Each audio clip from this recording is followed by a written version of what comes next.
जीवन में हमें कभी भी निराश नहीं होना है, हमें हताश नहीं होना है। याद रखना कि भगवान यदि आपके आपके यदि 99 दरवाजे बंद हो जाते हैं, तो 100वां दरवाज़ा भगवान आपका खोलता है और आपका बिगड़ा हुआ काम बनाता है। आप ज़िंदगी में कभी सफल नहीं हो पाते हो, हर समय असफल आपका कार्य हो जाता है। तो आप कभी भी हताश मत होना, निराश मत होना, भगवान पर भरोसा रखना, क्योंकि ईश्वर हर एक व्यक्ति का भला चाहता है और हमारा भी ईश्वर भला चाहेगा और हमारे साथ में भी भला होगा। लेकिन आपको किसी के साथ में बुरा नहीं करना है, ना बुरा सोचना है। चाहे आपके पैर में चप्पल हो या ना हो, लेकिन कभी भी किसी से आप शिकायत मत करना कि हमारे पास इतनी गरीबी आ गई है और हमारे पहनने के लिए चप्पल भी नहीं है, जूते भी नहीं हैं। क्योंकि जब आपके पास चप्पल नहीं होते हैं तो आपको चप्पल का महसूस होता है कि काश मेरे पास भी चप्पल होते। याद करिए कि जिन लोगों के पास चप्पल की तो बात छोड़ो, जिसके पास पैर ही नहीं है, तो वो व्यक्ति क्या करे, वो व्यक्ति कैसे जीता होगा। कभी भी उनको भी आप याद कर लिया करो कि भगवान ने जिन लोगों को पैर ही नहीं दिया, तो वो लोग कैसे चलते हैं और उनका जीवन कैसे कटता है, कैसे समय उनका व्यतीत होता है और कैसा लगता है उन लोगों को। इसी बात पे भगवान को आप शुक्रिया अदा करो कि भगवान ने हमें चप्पल नहीं दिया, चप्पल हम कमाएंगे और फिर नए ले लेंगे, लेकिन इसका शुक्रिया अदा करो कि भगवान ने हमें हाथ पैर सलामत दिया है कार्य करने के लिए, जिससे हम हर ऊंचे से ऊंचे शिखर में चढ़ सकते हैं और हर एक चीज को हासिल कर सकते हैं। असफलता को भी सफलता कर सकते हैं, सफल बना सकते हैं। हमें इसी आशा में जीना चाहिए कि भगवान ने हमें खाने के लिए अन्न नहीं दिया, तो भगवान ने हमें हाथ तो दिया है, पैर तो दिया है, जिससे हम बहुत सारा मेहनत करके अपना पेट भर सकें। इसमें ही भगवान का शुक्रिया अदा करो, भगवान का धन्यवाद करो। एक व्यक्ति बहुत ही बड़ा था, पैसे से धनवान व्यक्ति था, और वो किसी रेस्टोरेंट में रुका और वो रुक करके उसे 12 बजे नींद खुल गई। 12 बजे उसे नींद नहीं आ रही थी, करवट बदल रहा था, इधर से उधर, उधर से इधर। उसे किसी चीज की चिंता थी, इसीलिए उसे नींद नहीं आ रही थी। सारी रात वो जगता ही रहा। फिर उसने सोचा कि मुझे बाहर घूम करके देखना चाहिए। वो बाहर घूमने के लिए गया तो बाहर समुद्र था, समुद्र के किनारे वो घूमने लगा। रात को वही सुबह 4 बजा हुआ था। तभी उसे घूमते घूमते पैर में उसे एक थैला पैर में लग गया और उसने थैले को उठा करके देखा तो वो मखमल से भरा हुआ थैला, उसके अंदर छोटे छोटे पत्थर थे। उन पत्थरों को देखता है और देख करके उन पत्थरों को एक एक पत्थर करके उस पानी में, समुद्र के किनारे रह करके समुद्र में फेंकने लगता है।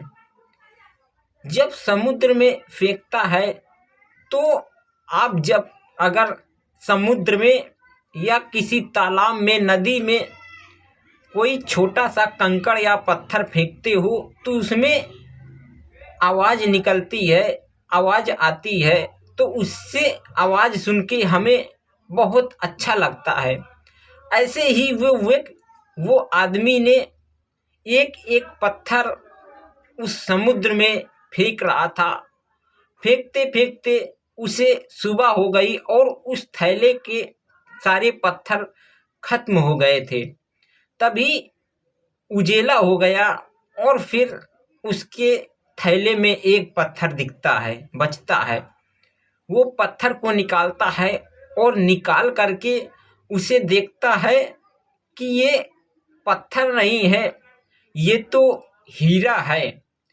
तभी वो अपने आप को सोचने लगता है कि मैं कैसा मूर्ख था जो मैं इस हीरो को पत्थर समझ करके पानी में फेंक रहा था। मेरी भी मति मारी गई थी।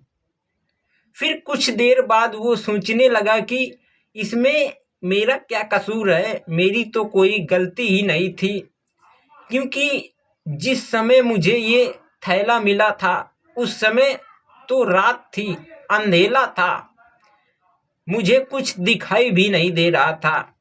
जब उजेला हुआ इसमें एक ही हीरा दिखा। वो काफी सोच में पड़ जाता है। फिर कुछ समय बाद वहां पर एक महात्मा आते हैं और महात्मा उस व्यक्ति को चिंतित देख करके बोलते हैं कि बेटा, आप बहुत चिंतित दिख रहे हो, तुम्हारे चिंता का कारण क्या है? कृपया करके मुझे बताइए, शायद मैं आपके इस चिंतित का समाधान कर दूं। तो वो युवक बोलता है कि महाराज जी, मैं इसी रेस्टोरेंट में ठहरा हुआ था और मुझे रात से नींद नहीं आ रही थी। मैं रात को बाहर निकल के आया तो मुझे हीरे से भरा एक थैला मिला।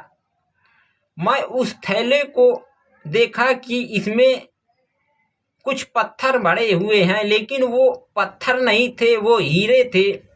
और रात में हमको वो हीरा दिखाई नहीं दिया। मैंने उस हीरे को एक एक करके इस समुद्र में फेंक दिया और मुझे अब वही पछतावा हो रहा है कि मैं कैसा मूर्ख व्यक्ति था जो हीरे एक एक करके सारे समुद्र में फेंक दिया।